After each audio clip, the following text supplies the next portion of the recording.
The Press Box is here to catch you up on the latest media stories. Hosted by Brian Curtis and David Shoemaker, these guys have the insight on the biggest stories you care about. Check out The Press Box on Spotify or wherever you get your podcasts. This episode is brought to you by Anytime Fitness. We may talk a whole lot about sports, but when it comes to keeping fit ourselves, there's definitely room for improvement. I hit this point early July. I was just like, I am not in good enough shape. I started trying to walk at least 15,000 steps a day or hiking or just anything to keep my legs moving. Now it's the end of 2023. I feel great. I had a physical 3 weeks ago and the guy was like, you're doing great. You're doing better than you were 3 years ago. I felt great. Whatever your goals are, progress is possible thanks to Anytime Fitness. Get a personalized plan and support from an expert coach anytime, anywhere. Visit anytimefitness.com to try Anytime Fitness for free. Start to train for your life. Terms, conditions, and restrictions apply. See website for details. This episode is brought to you by State Farm. From your morning podcast to your afternoon playlist, State Farm knows you personalize your entire day. And that's why State Farm helps you personalize your insurance with the State Farm Personal Price Plan. It offers coverage options that help protect what you care about most at an affordable price just for you. Like a good neighbor, State Farm is there. Prices vary by state. Options selected by customer. Availability and eligibility may vary. I need support staff to clear the room. Stand up and walk now. Hello and welcome to The Watch. My name is Chris Ryan. I am an editor at TheRinger.com, and joining me on the other line, still bent out of shape about getting cut out of his back end for After the Thrones, it's Andy Greenwald. Whoa, I don't think you should talk about that on this podcast. Casey Bloys listens. I feel like when there's active litigation. We never really figured out what happened to the tapes there and like whether or not we're making our jump to HBO Max or not. It's Chris and Andy in the morning here on the East Coast. Welcome to Monday, United States of America and points beyond. We're here to talk about popular culture. Today on the menu, some personal check-ins and banter. A little bit of discussion about Scarlett Johansson and her contract squabs with the Walt Disney Corporation. And then just a grab bag of culture stuff. And then we'll do a little bit of White Lotus chatter at the end. First of all, Andy, another location for you. Andy and I have been crisscrossing the East Coast for the most of the summer and like keep missing each other by just a few cities. I would say, and I don't mean to, I know people are concerned about the new era of segregation now that we all have to get vaccinated so we don't die. But I feel bad anytime I make references to Le Bureau, our favorite television show, because I know not everyone went on that journey with us. But one of the things that I most appreciated about it is that if you are in the French Secret Service, already a big if, and let's say you're in the field and something goes awry or you need to be exfiltrated, it happens. Yeah. Regardless of what you've done or who you are, whether you are a French national or a Syrian who is defecting, you are taken to the same absolutely beautiful and immaculate country house. That's right. Right? Where you can just cook pasta and read novels and just be a part of the French countryside. And I respect that. As someone who has been jumping from safe house to safe house along the East Coast for almost 4 weeks now, I think the consistency modeled by the French in terms of their, it's not even a vacation, but in terms of their, away from town, right? They're sort of taking a breath. I feel like that is something they have a really good work-life balance, and I think that also shows with their place in the pecking order of Western powers. But you get to go and you just read some shots fired against read the French. some Flaubert, and Right. just like that ability to kind of chill and have a brie, just Flaubert. Yeah, and flow and just let the Flaubert flow. You might not be like in the top 2 or 3 of the G8 conference or whatever, or the G20, but like that's okay. And Chris, speaking of East Coast check-ins, you and I are both, of course, East Coast born and bred. That's why we are just famously tough, thick-skinned, knock-around guys, if you will. I definitely, as someone who has not been back to the East Coast in summertime prior to this month for 3 years, I definitely talked a good game out in California, being like, yeah, the weather's great here, but just to feel alive, I kind of miss humidity. That's my definition of summer. You probably heard me go on this I'm going spiel. to stop you right here. And I've stopped myself. Fact check you. You never complain about California weather. It is like the most alienating thing about you is you're always just like, breathe in the deep forest fire smoke. It makes you puts hair on your chest. The jasmine, the night blooming jasmine, covers the scent of forest fire and allows you to continue living there. Yeah. No, okay, I don't complain about California weather. It is far superior. But I mean, in terms of like, oh, this is how I remember summer. Yes, or that how you I would define like to the have passage of time. the palette mixed up a little bit. Yeah. And I would like to retract those statements about summertime humidity on the East Coast because I'm having a lovely time, and I think there are things that are just better out here, like hoagie rolls and water ice and clams. Those are great things. We don't really get those. But I will say that last evening, and I already mentioned this to you briefly, when I went outside of the home that we are staying in search of bug spray, I did see the Dr. Fauci of mosquitoes studying the ingredients list of the can of Off, being like, we've almost cracked it. You know what I mean? Like, we're not going to win this battle out here, and I'm happy to remain on the sidelines if the sideline is the West Coast. Yeah, there's a lot of ticks in Long Island. Have you seen any ticks yet? I saw some ticks waving a Trump flag at the marina the other day, and I was like, this is a bad team up. This is worrisome. Yeah, I was in Long Island too, and I found it to be like a little buggy. But that's okay, man. Sometimes you just got to get north. You got to get north. You got to freeze them out. Is that what Colin Farrell did in the North Water? Dude, have you watched another episode of North Water, though? I have not yet. I have not. I look forward to it, but it wasn't the hit in my household as you may have expected it to be. Do you know, a lot of people are like, oh, blah, blah, blah chose violence, like the Cersei meme. Yeah. It's like, oh, right. Like the GM for the San Francisco Giants chose violence when he traded for Chris Bryant. Let me tell you something. The makers of the North Water chose violence specifically against water mammals. Like, I thought we couldn't really top what happens in the first episode of North Water, which I won't spoil, nor will I, turn anybody's stomach by describing.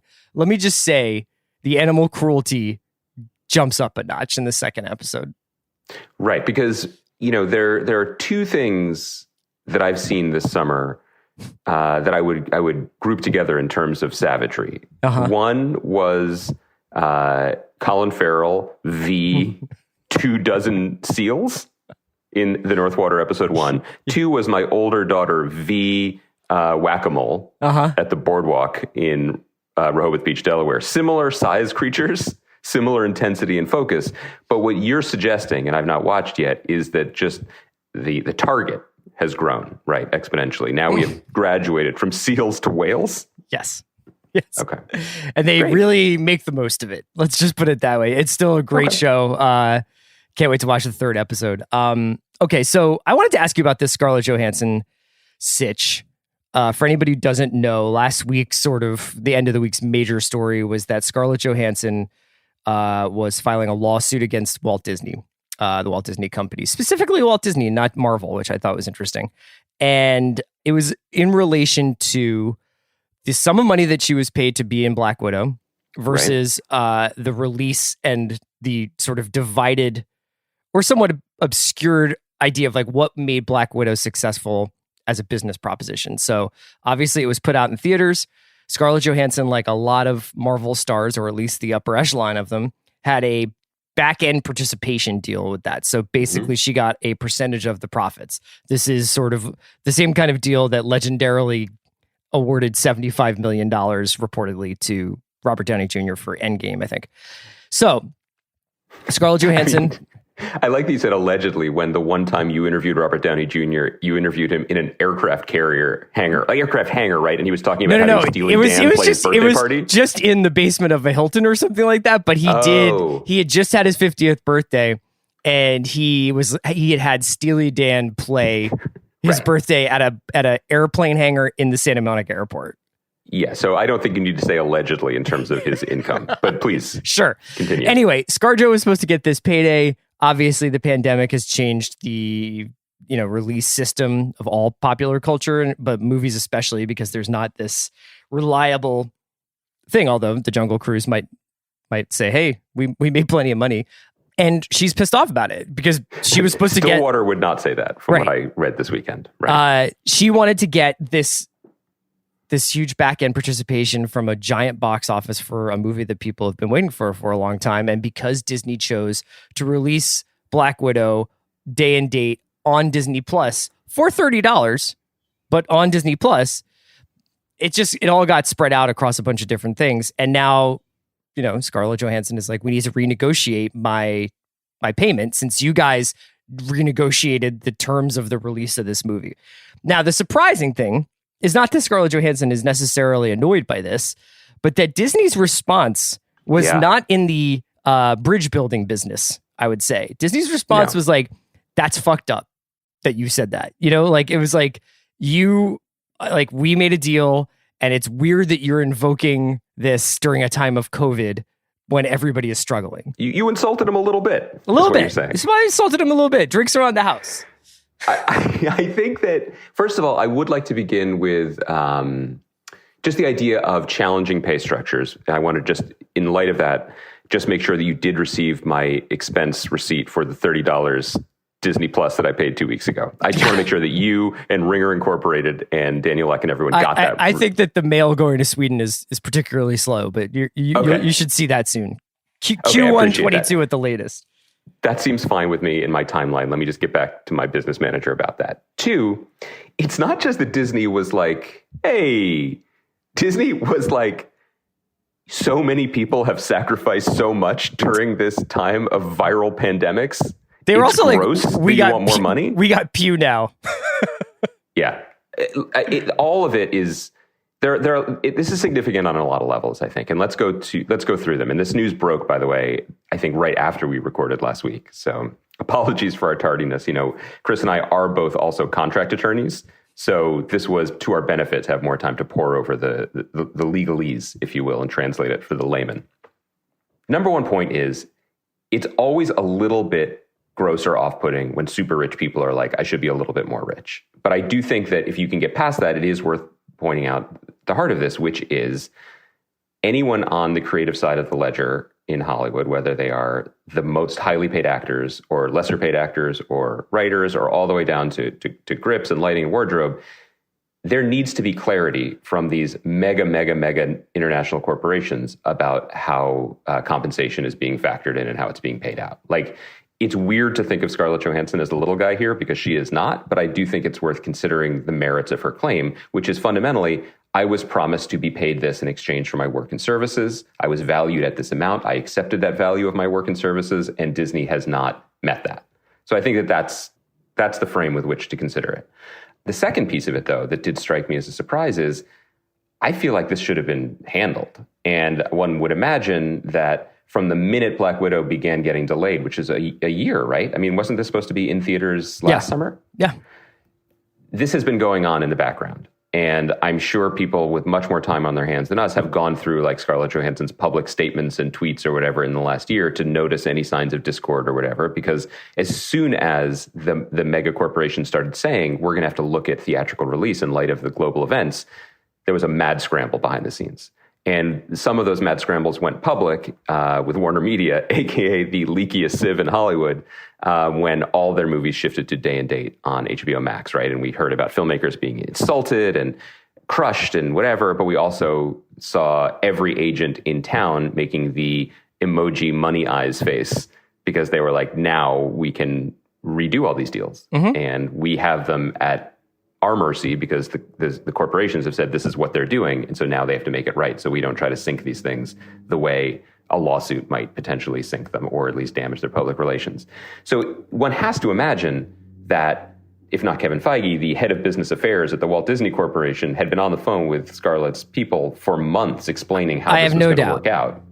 But right. The thing that's really, so I was trying to figure out over the weekend as I sat here in my mom's house watching at least Black Widow again and again, 55 hours of Olympics coverage and like the Daily News or whatever she's watching. And I'm like just losing my mind. I was like, is this the summer of the shark story? Like in any other, at any other time with like Scarlett Johansson and Disney having an unfortunate end to their relationship, or probably not even that because Disney is one of the only games in town. Like, would that be a big deal? Is this really like that controversial of a story? And then I thought about it some more and, you know, maybe it is and maybe it isn't, but I do think that there is an interesting, like, it puts a stardom under a different lens, because movie stardom is something that's in some ways very ineffable. Like, you can watch Tom Cruise or Denzel Washington or Julia Roberts as we were growing up and just be like, that's something that this is not. So they have something, this quality that is entirely impossible to describe, but like, you know it when you see it. Then there is the nuts and bolts of when this person's name is above the movie title, the movie does well. And that gets into like The Rock. Like, you just put him in a movie and the movie tends to do pretty well. If they are going to be doing these things where they're releasing movies on these streaming services a day of date, all of these streaming services are swimming in debt. There is no, this movie made $20 million or $80 million or $105 million over the long weekend.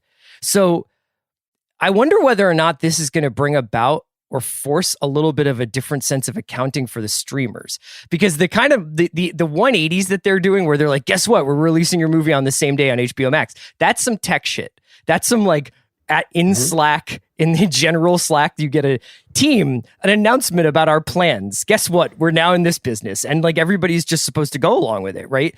But with the movie business, where everything is supposed to be relationships and it's obviously driven by stars, it's pretty amazing to see them go up to Denzel Washington and be like, you know what, Little Things is going to be on HBO Max, this movie that you made. You know what I mean? And he was not apparently happy about that. And Scarlett Johansson, I don't think, is happy about finally getting the chance to top line one of these movies and having it be like, oh, it made $32 million. So maybe we found out that nobody really cared about Black Widow anyway. You know what I mean? And Disney can be happy about their streaming numbers, but Scarlett Johansson's not seeing any of those $30 streaming tickets.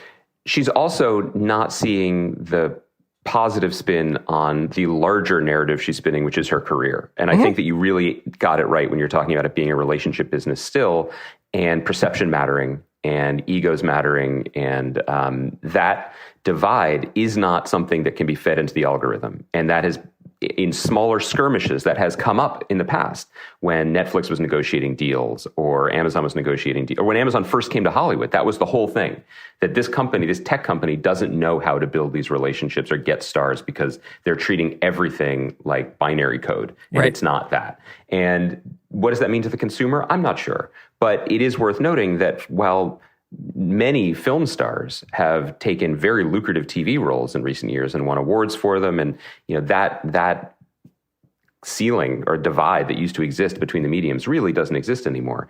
There is still, even now, this rarefied air of superstar who is acting in some ways, maybe because they can afford to, like it's still the 90s, where I will do an espresso commercial in Japan where you're not going to see it pre-YouTube, but I am a film star. And Denzel Washington has not done a TV show since St. Elsewhere, and he's not going to. Right. You know what I mean? Like, that's not his bag. And I think it's worth noting, too, with someone like, not just Scarlett Johansson, because in the wake of her lawsuit, there was some reporting that Emma Stone was considering her options. For Cruella. Cruella. Krasinski and Blunt, I think, had already done some work on their Quiet Place 2 deal, because Paramount announced that they were going to put that up like 40 days. After 40 days, it was going to go from the theaters to Paramount Plus, which admittedly is where I watched A Quiet Place 2. But they were like, that wasn't part of the deal. And also, Quiet Place 2 was the movie that basically was the first film that was like supposed to be the blockbuster of 2020's early blockbuster of 2020. And they decided to wait a whole year rather than put it out on streaming. And I think I'm really glad you brought that up, because I think what I wanted to say about Emma Stone was, you know, she's done TV, right? She did Maniac for Patrick Somerville and Cary Fukunaga, and she chose to do a challenging, interesting part on TV. That was not a big deal to her. She didn't feel like it was a lesser project. But with Cruella, she was like, okay, I'll do this big flashy thing, but the reasons that I'm doing it might not be the same reasons why Disney's making it. The reasons she's doing it are probably career advice. Someone was just like, this is good for you to stay in the front lines of, you know, young people and TikTokers or whoever's watching that movie. She probably also had a great deal of fun being in London. Craig Gillespie is a good director, blah, blah, blah.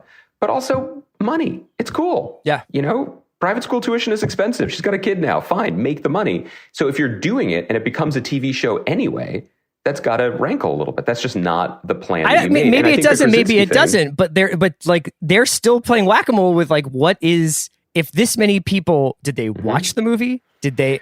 Now, the Black Widow thing is different because people actually have to pay to watch it. But if you're in a movie in Denzel Washington, you're on Little Things, and someone starts that movie, and I will admit I liked parts of Little Things, but if you watch Little Things, there are some exit ramps from that movie where you're like, this actually is bad. But I will stick around and wait for Jared Leto, but this movie is not good. And Denzel Washington movies don't have two people usually like walking out of the theater, but it's a much different experience when people are like, I watched 10 minutes of that on HBO Max. And I mean, to be fair, it is interesting, and I do this all the time too, and I think we do it constantly on the podcast. We pay for HBO, one way or another, whether it's through our cable bill or HBO Max subscription, but it is different than purchasing a ticket specifically for one thing. Absolutely. I did want to mention briefly the Krasinski piece too. This is not based on deep knowledge of having cast him in our sketch comedy group 20 years ago. It is purely just public perception. It's not just that was a big movie for John and his wife to come out last year and good for their careers, and they were going to make a lot of money off of it. He wants to be a filmmaker. He is a filmmaker, right? And all of the positioning of Quiet Place 1 and a film by John Krasinski, Quiet Place 2, a John Krasinski film or whatever it said at the beginning, he's now the credited writer for it as well. Like, this is all part of the larger career building that he's doing. Respect to him for doing it. And I think this worked out because that was a huge hit, even, it sort of dodged the variants when it came out. Sure. But, those are all carefully laid bricks in service of a larger career, and that isn't always figured into it. Last thing, back to Black Widow, Scarlett Johansson. It does feel, I think it's significant that the character does seem done. Mm-hmm. We talked about when we saw the movie, like, you could always do more. You could fill it in, like do Bond backstory stuff. Nothing is ever really over. Well, they're entering into a phase of this Marvel storytelling where like nothing matters, because you could just be like, this is the person from a different. It's true, like different reality. Yeah, but there was a certain the whole thing felt final, not just the character's death in Endgame, but okay, we're going to do this movie because we felt like we should for a while, and we have a good idea for it. But also, we're going to low key use it to set up other stuff. And a different character. And, to your point at the very beginning of this Pugh stole the movie, right? I mean, Scarlett did the movie star thing and held it down, like the steady base throughout, and she was the hero. But I don't think it's just us that left the experience of watching that movie talking about Florence Pugh and David Harbour's accent and whatever, right? You think Scarlett Johansson did too? She was like, damn, Pugh really killed that. She's like, Harbour looks delightful in Lycra. Yeah, it does feel. It feels interesting. I think that it's the sort of lawsuit that you feel comfortable filing when you're okay walking away from this, not just this income, but just this whole operation. I think that we get to certain points with Marvel and Disney, and we just look at it as this juggernaut that's never had hiccups, that's never had false starts, that's never made mistakes. Because even when they make things that don't maybe achieve the highest highs aesthetically or in terms of storytelling, they're generally very successful. But I thought it was interesting that attached to all this reporting about ScarJo, there were some unconfirmed rumors that Kevin Feige was pretty upset with the way that this was handled on the Disney end, which is, one of the first rumblings you hear about, like, Trouble in Paradise there. But read Sean Howe's book, you know what I mean? Like, go back through the history of Marvel hasn't always had it all together. And it, in fact, historically never did until suddenly. The bones of this whole thing, it's all built on like signing these people up for 9-picture deals and like kind of like tying them up to these characters and stuff. And then those people being like, at certain points being like, I've been fucking doing this for a really long time. Like, I feel like I should get dapped up at the end here. You should top me off, Absolutely. And Feige's ability to be kind of flexible. Yeah. And operate outside of how Marvel has operated for years and operate a little bit independently of Disney. I mean, obviously Disney signs the checks and empowers him, but the goodwill that he brought into it and the success he brought into it allowed that to be possible. And time again, they have done things that I think in a prior iteration or understanding of Hollywood would have been deemed impossible. Sure. Getting, just beginning from like getting major movie stars to just appear for 5 minutes in other movies to making them TV stars or, everything that they did, moving to Atlanta for a while, like all of it is a sign that anything actually is possible as long as you're making, things with a potential income of over $1 billion. But yeah, this does feel a little bit old Hollywood in a way that is worth watching. Before we get to White Lotus, I wanted to talk to you about the House of Gucci trailer. So people may know this. I appear on The Big Picture with some regularity, and it's an experience that I always cherish. I love The Big Picture podcast.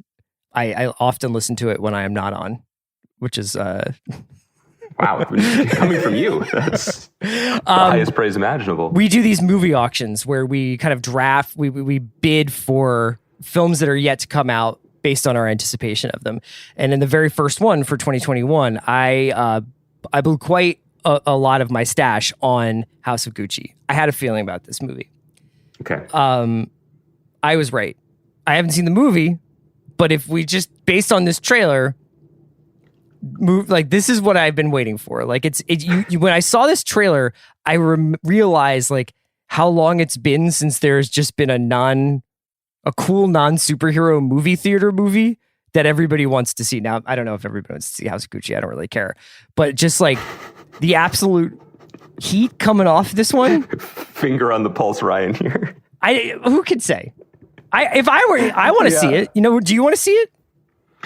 I have concerns, Chris. Do you? I have concerns. So everybody seems to have a Russian accent. Yeah, I mean, okay, a couple thoughts here. I think for people who haven't seen this, Ridley Scott directed this film. He's got 2 movies coming out this year: Last Duel and this. Yeah, this is the movie where the photographic stills, kind of set the internet on fire because it's Lady Gaga and Adam Driver just looking their best, feeding each other Italian pastries. Yeah, just in the Alps. I feel like you cut me off at the legs a little bit because I too, Chris, would like a non-superhero entertainment in the movie theaters that everyone wants to see. I think there are a couple red flags here. I have to be honest with you. Okay. And let me enumerate some of them. One, and this is not necessarily a negative because I think that it speaks to potentially better understanding among peoples in the world, is I wonder if after this trailer dropped, the Italian people now understand what Jewish people feel like when they watch Marvelous Mrs. Maisel. Do you understand what I mean? Like, maybe they felt that way for years because they've seen Chef Boyardee commercials. So, okay, I get it. But Marvelous Mrs. Maisel, funny show. I have enjoyed it. I've thought that the pilot was brilliant. Great actors and performers. But sometimes it's a challenge for your humble narrator to watch a show where a bunch of goys are like, "Oi, get me a schmear." Like it's a little bit like... Brosnahan's not Jewish? No. Is it? What's her last name? Brosnahan? Is that what it is? Yes, question mark. You hear that name, you're like, a lot of syllables. Yeah. She's not Jewish? Syllables. No. Huh. How about that? Doesn't mean she can't play the part. No, Delightful of course actor. not. Yeah, of course not. But sometimes it does feel a little broad. Similarly, watching Adam Driver and Jared Leto, be like, oh, it's a little bit like us. Well, to be fair, I feel like those guys are in one movie, and then Pacino and Gaga are in another movie. Pacino and Gaga are, and then that's a spicy meatball movie. Yeah. You know what I mean? That's true. So this isn't necessarily a bad thing, but the first red flag is a bunch of scenery chewing actors speaking heavily accented English in a movie set in Italy. Yeah. Okay, that's a thing. The next piece about it that made me concerned was, Chris, you're a big fan of just watching comedy live. I know this about you. Like, you're always at the Groundlings. You're always at the I'm throwing out scenario ideas all the time. That's the thing. Yeah. Like, people don't know you're in a wheelchair, but but you're getting on a cruise ship. Mm-hmm. Go.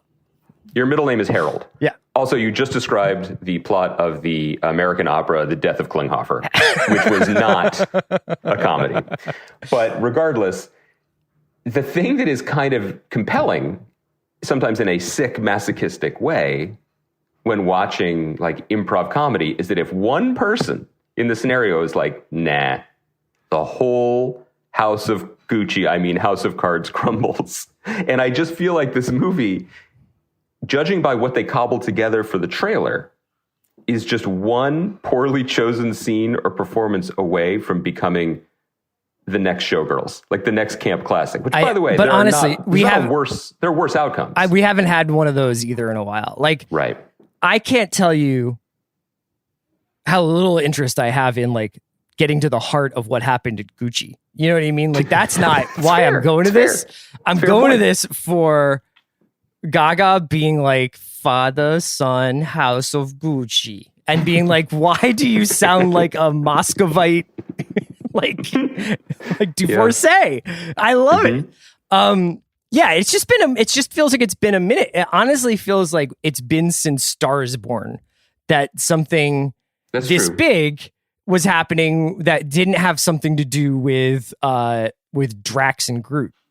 And I also think it's actually the right framing to consider the trailer, because we might not actually know what this movie is. The feeling I got from the trailer is that MGM, like every studio, is just trying to figure it out. What do people want? How do we get them in the theater? What are we even doing anymore? And one of the ways that they answer that question is we have to cut every trailer like it's a superhero movie or an action movie at the very least. And the tell that this movie might not be that, even though they're trying to make it that, is not just the scenes, or that it builds up to her like stirring an espresso cup. It's the whole thing builds to clearly the one insert shot of a gun that Ridley happened to catch.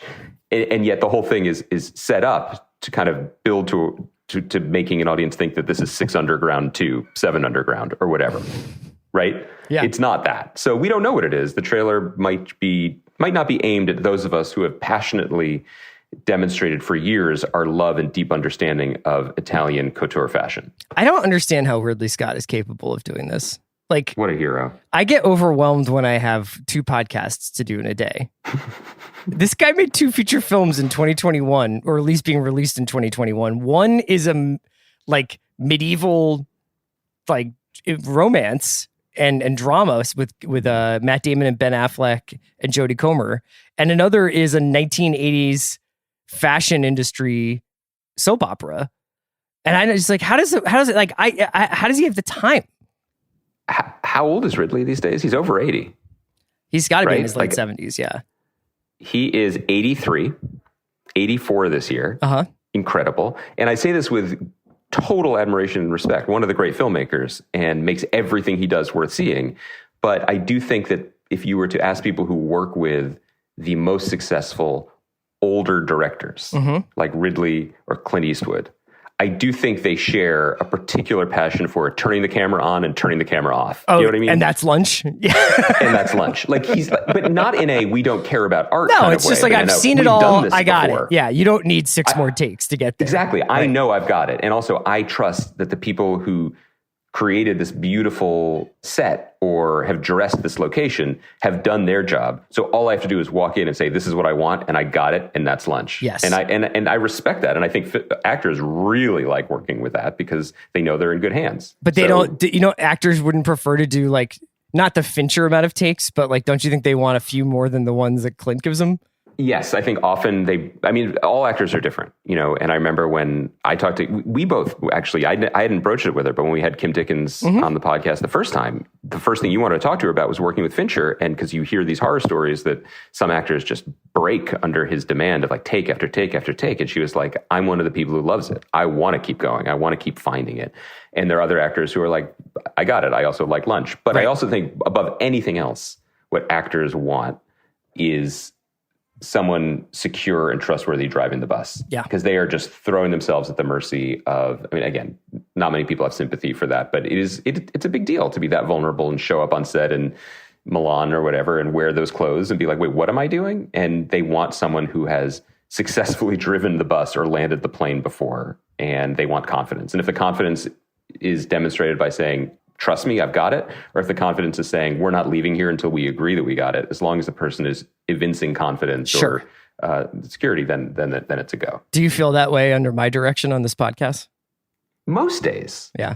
Most days. I think that longtime listeners can tell when when I get the wandering eye. You know what I mean? Before we talk about White Lotus, do you want to talk a little bit about this Joseph Adalian piece about the Olympics and Peacock? Well, I just thought it was pretty interesting because... So there was a piece on Vulture. You can find it. We can put it in the thread for the show about whether or not what had happened so far in the Olympics, were a little bit more than halfway through the Olympics at this point, was the worst case scenario for NBC Universal and their situation with Peacock, with their various streaming services that are showing it, with all the channels that are showing it, and then the mothership primetime Mike Tirico standing in front of the flames and being like, "Here we go, Simone Biles." Except no Simone Biles. Well, that's the thing. Yeah. Yeah, and I think that, as usual, I think Joe does a very good job of sort of making plain what's going on behind the sort of smokescreen of numbers. And well, this the reason why I wanted to talk about it is because I feel like it kind of ties into the Scarlett Johansson story in a weird way, because it's another thing where people might look at the Olympic ratings, and Joseph makes a very good point, which is that the Olympics are still doing better than everything else. They're just not doing as well as previous Olympics. But when you get into but it's driving Peacock subs, well, then you're like, what does that mean? And what does that mean for the IOC or for the, do people care about that?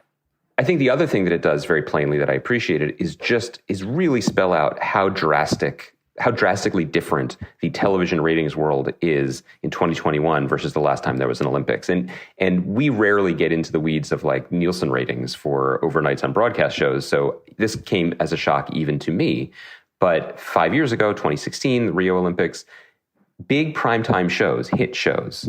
And maybe one of the reasons I'm not aware of this is because it's already been 6 years almost since I stopped being a regular TV critic. But 5 years ago, hit shows in the demo, which is such a weird term, but that's what people look at. It's not the overall number of viewers that advertisers care about. It's the number of viewers that are in that key 18 to 49-year-old advertising demo, that the people that they want to reach.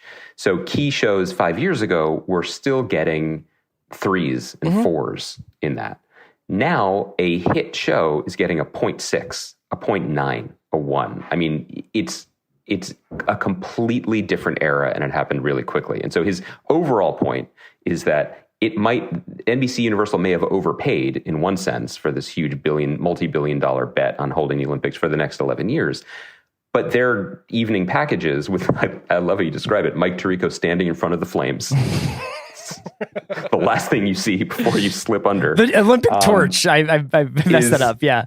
Is 4 times higher, their ratings, than other things that are on broadcast TV right now this summer. So they would take that, even if the numbers are lower than, as he suggests, or at least surmises, even lower than what they had promised major advertisers, which might lead to them losing money in the future. We won't know this, of course, but something called make goods, which is basically being like, sorry, Toyota, your ad didn't reach a number of people. So now you can have some Sunday Night Football.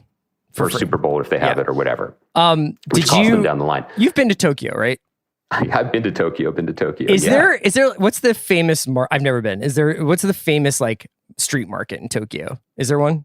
Well, one of the best places, it's not a market, but one of the best places to visit in the Shinjuku region is, and I won't say it in the original Japanese, but it is referred to as Piss Alley, where there's so many bars and little yakitori joints, and people get really drunk there. I imagine that's not what you're saying. Well, maybe you're thinking of the Tsukiji fish market, but yeah, I think so, because I think it is, because Tirico did a walk and talk from a fish market yesterday morning, I guess, for him, or this morning for him. And he was walking, and it was just immaculate. I was trying to imagine the Philadelphia Italian market, what it would look like under similar circumstances. And Tirico's just walking, and then he's like, oh, and you could just get sushi that's just a few hours from the ocean in this place. And there's a guy in the background, and it's one of the only 2 people in the shot because they were having a lot of COVID, so it's pretty locked down there.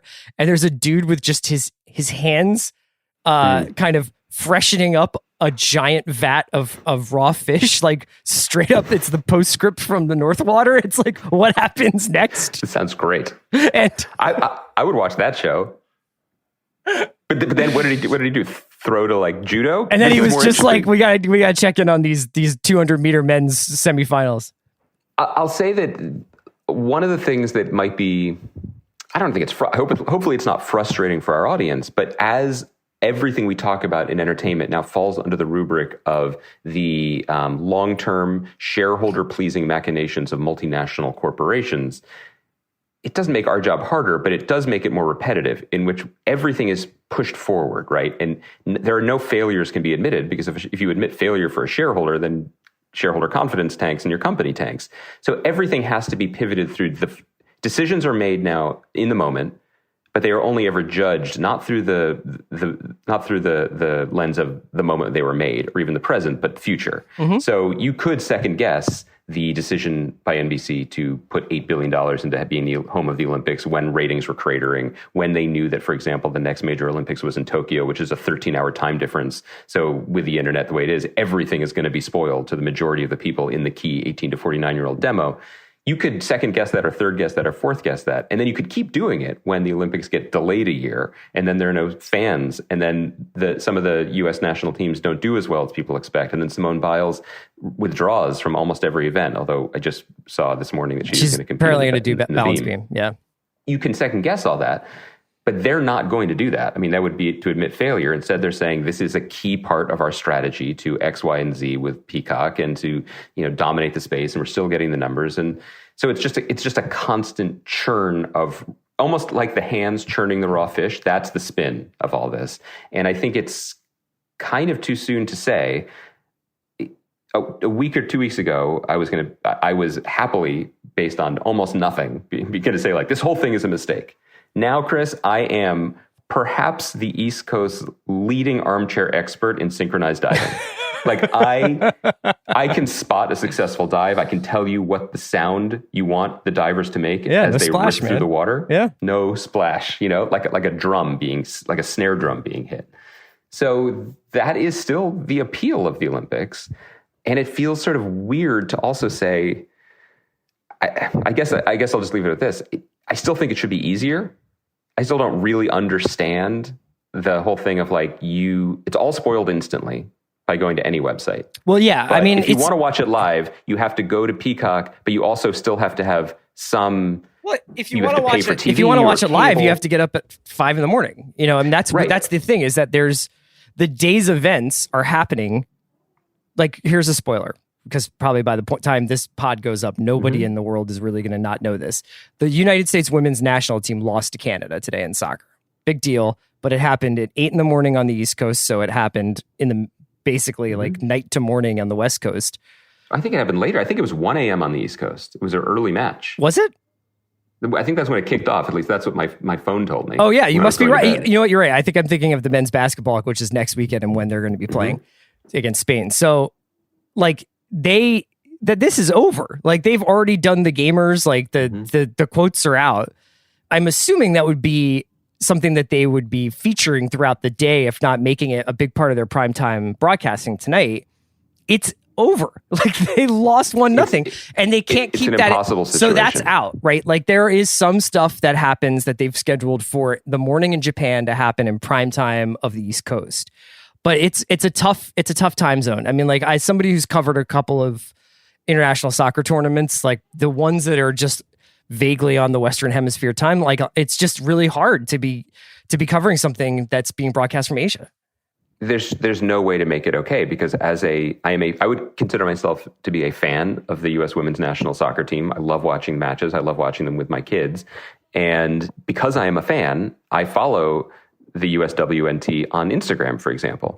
I went to bed noting that there was a match that I was excited about happening in a few hours and went to bed. And when I woke up groggily, it was like, oh, let's see the latest Delta numbers / look at social media. I forgot that the first 6 posts on my Instagram feed would be like, tough loss. Yeah, right. Proud to hold our heads high, going for the bronze. Like, it's done. It's done for me. I mean, I can still watch the match, but that's done now. And I don't know if there is a workaround for events like that. And I don't think that maybe in 10 years or whatever, these multinationals, maybe there'll only be 2 by then. And Comcast, Universal, Twitter, Disney will, jointly understand how to communicate this information to us in a way that is easier for the consumer, but probably truly awful for the earth. But we're still not there. And that's part of this experience as well. This episode is brought to you by Mint Mobile. New Year's resolutions are fun the first couple of weeks. Then you kind of maybe conveniently forget about them halfway through January. No shame. It happens to us all. But this year I have a foolproof plan, at least when it comes to saving money. Just switch to Mint Mobile and you're done. Goal accomplished, because for a limited time, their wireless plans are $15 a month when you buy a 3-month plan. The great thing about Mint Mobile is there's no jaw-dropping monthly bills or unexpected overages, and all plans come with unlimited talk and text. Get this new customer offer today at mintmobile.com/watch. Additional taxes, fees, and restrictions apply. See Mint Mobile for details. Do you want to talk about White Lotus before we get out of here? Yes. What number episode was this? 4. I feel a little bit like it's unfair to be doing week to week with the show. Oh yeah, I was just curious. I actually don't have a ton to say about this episode. Not that, I didn't mean we shouldn't do it, because I don't have a ton to say either.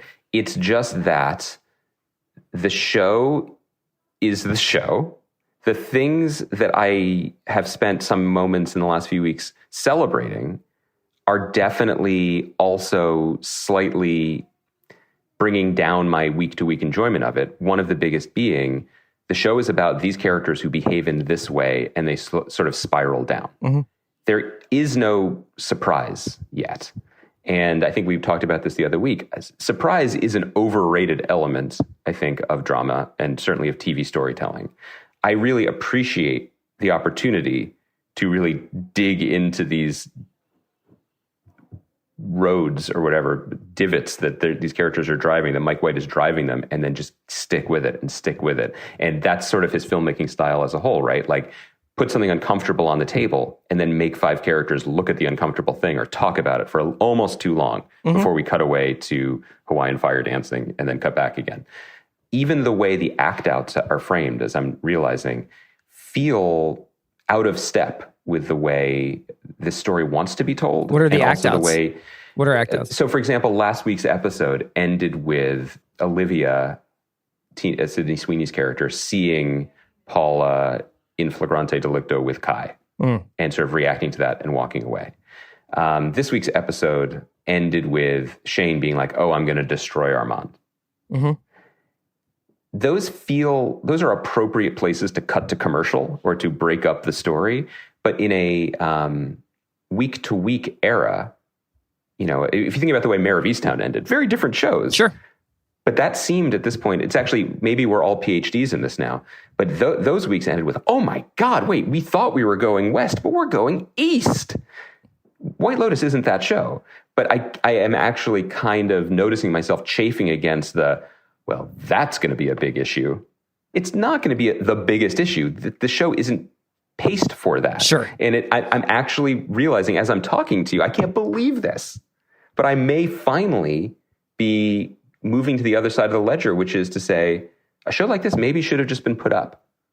I love the week to week. Sure. And I enjoy having it every Sunday. I actually don't know if I could sit through 2 episodes of White Lotus at once. It's a lot for me, even though I'm enjoying it. That's kind of it's weird that is like always the go-to way of thinking about mass releases, because I think that when you get a binge release, especially of a genre show, so like a mystery or a superhero show, were you to get all of the episodes of The Boys, which they don't do, but you know what I mean? Like if you have them all, you almost are like, it's a race to the clock, Olympic style, to get to the end of this so that I can experience whatever twists are going to happen in this show before it gets spoiled on Twitter in the morning and I don't watch Mandalorian for 15 minutes and everybody tells me what happened. White Lotus, like I wouldn't necessarily ever watch more than 1 at a time, but I might watch 3 in a week. You know what I mean? Yes, that's right. That's right. And I think that, its pleasures, which are numerous, it's weird. It's weird to say this. I think that this is actually, and we can, there are a couple things I'd like to talk about specifically in the show, because I realize we're slipping into a kind of meta, how we talk about TV on a podcast conversation about it. But I am noticing that like the pleasures of the show, which are numerous, don't stand out enough to be like, okay, here's an inflection point. Like Jennifer Coolidge's character thinking that the dude she meets works for Black Lives Matter is really funny. Yeah. You know what I mean? Yeah. But that's not the episode. It's much more than that. I think the thing I wanted to say about the episode, first and foremost, is I didn't know of all the things this show could be, and it's many things. It's an incisive dissection of how certain segments of society talk about society now. It's beautiful showcase of Hawaii, smart for COVID, just a lot of good things going for it. I did not also understand that it was a horror show. And when Shane's mother shows up on the honeymoon, I felt the same way I felt when I read the Hereditary wiki. And I say this not particularly in any way meant to be a dig against my own mother-in-law. I mean it to be a dig against all mothers. This is to say, and them showing up on the honeymoon. Anyone's mother. Yeah. Truly horrific and nightmarish. Don't know if I slept well because of it. How did you react to that moment? And also what it says, not just about families, but where the show is going, and also Mike White's deep, deep love of a particularly type of comedic actress. Yeah, well, Molly Shannon. Obviously, Molly Shannon and Jennifer Coolidge are repeat customers with Mike White. I thought that the thing I loved about that, aside from just the hilarious cringe of it, was he's so good in the same way that we were talking about a couple weeks ago with the first episode of the second season of Ted Lasso. Like, Mike White is also just a very good brick and mortar writer when it comes to TV. And very much he's so. very good at putting the Alexandra Daddario character in a situation where she is seeing different versions of her future self, whether it's the Connie Britton character or the Molly Shannon character. Yeah. And I think the same goes for, you know, he's writing like this sort of cross-generational comedy drama where all of these people start out maybe a little bit more idealistic, the most of which being the Sydney Sweeney character, and then kind of decay over time until they wind up being Jennifer Coolidge and crying on a boat. And, you know, I think that that's what I was most impressed by. As far as like, I'm still kind of caught up on like the Jake Lacy character's sort of like torpedoing his own honeymoon because he's obsessed with the quality of the room he got is something that I recognize. Not in myself. Let's just put it that way. I think that the other reason why I'm kind of equivocating and just kind of pausing to see how the show works out is that I think it's too soon to tell a lot of things. And I think that what Mike White is incredibly good at, and I mean this genuinely, I think most people are not good at this, most writers, and also whether they're good at it or not, I don't think they're as interested in it, which is he's just sort of laser focused on revealing how selfish everyone always is, ultimately is. Not necessarily in a judgmental way, just that that's what the human animal does, you know, and the idea of humans as animals. I mean, that's in the episode when Steve Zahn keeps talking about how baboons behave in the wild or whatever. Every character here knows better on some level, but torpedoes themselves because of self-interest, self-regard, old behavior, model behavior, et cetera, et cetera. That is well observed, and I think sadly accurate, both in my own experience of life and just in art that comes close to it or is interested in reflecting that.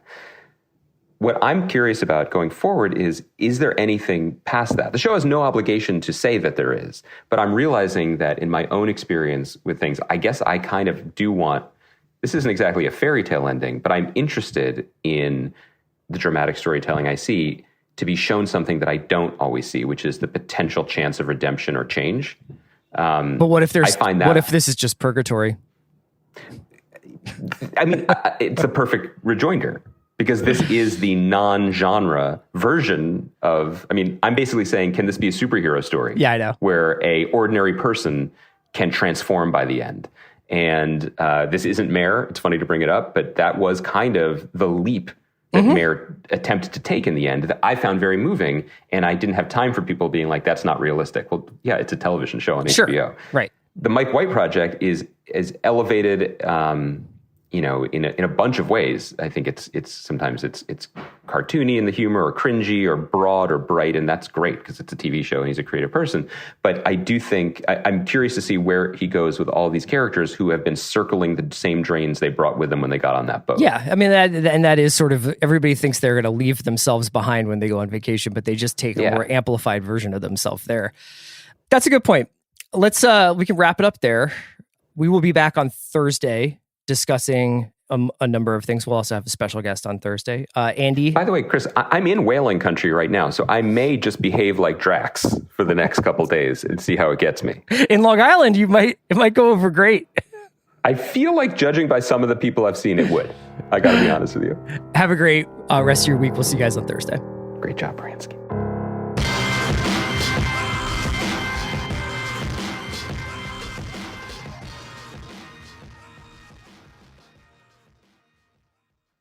Thanks, Kaya McMullen. Thank you, Kaya McMullen. I forgot to say thank you to Kaya McMullen, who is our producer. And does not support baby seal clubbing as far as we know. Absolutely not.